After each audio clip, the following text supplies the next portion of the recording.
My name is Shivam Tripathi. I'm from Sonipat, Haryana. I'm BSc graduate. I chose digital marketing because I've always been fascinated by the power of marketing.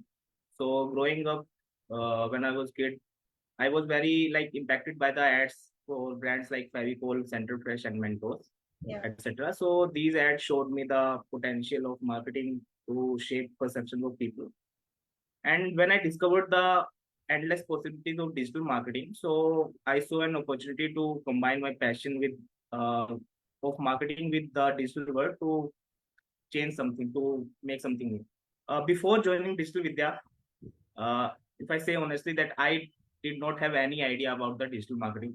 I just discovered what is digital marketing and I enrolled for the program.